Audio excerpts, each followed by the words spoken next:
তো বন্ধুসকল আছোঁ থাউবালত। তো থাউবালৰ ৰাস্তাৰ ওচৰতে এখন লোকেল মাৰ্কেট মানে বজাৰ ইহঁতৰ মণিপুৰী বজাৰ। তো এইপিনে বিভিন্ন ধৰণৰ শুকান মাছ ওলাই থৈছে মানে ড্ৰাই ফিছ মানে এইটো ড্ৰাই কৰি ডাইৰেক্ট খাই দিব পাৰে। শুকান মাছ মানে ডাঙৰ মাছটো আছে, শুকোৱা সৰু মাছটো আছে, যাক যেনেকৈ যোনটো লাগে ল'ব পাৰে। তো মই ডিচাইড কৰি আছোঁ ৰৌ যিটো কাটলা মাছ বুলি কয় সিহঁতে, কাটলা মাছটো 100 টকাৰ ল'ম বুলি ভাবিছোঁ। তো এইপিনে চাওক এইবিলাক পদুম ফুলৰ কিবা হয় আৰু কি বিকি আছে নাজানো, মই ইমান চিনিও নাপাওঁ সিহঁতৰ বস্তুবিলাক, বাট বহুত বেছি অৰ্গেনিক হয়, বহুত বেছি ধুনীয়া হ'ব চাগে খাবৰ কাৰণে। তো মই এটা ফাইনেলি অমিতা এটা লৈছোঁ আৰু এইটো বা কি বস্তু মই ধৰিবই পৰা নাই, বাট দুটা লৈ লৈছোঁ মই, টেষ্টি হ'ব চাগে খাবৰ কাৰণে।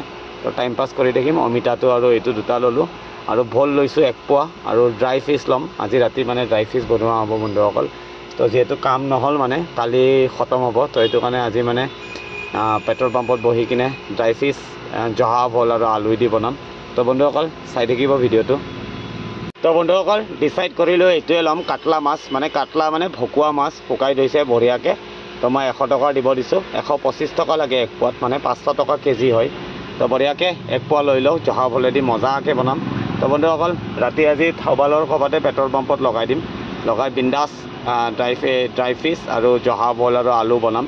তো চাই থাকিব বন্ধুসকল ভিডিঅ'টো, ৰাতি বনোৱাৰ সময়ত আপোনালোকক নিশ্চয় দেখাম। তো এইটো বজাৰ হৈ গ'ল থাউবাল বজাৰ। থাউবাল টাউনৰ পৰা 1 কিলোমিটাৰমান আগত আহি কিনে বজাৰটো পাইছোঁ।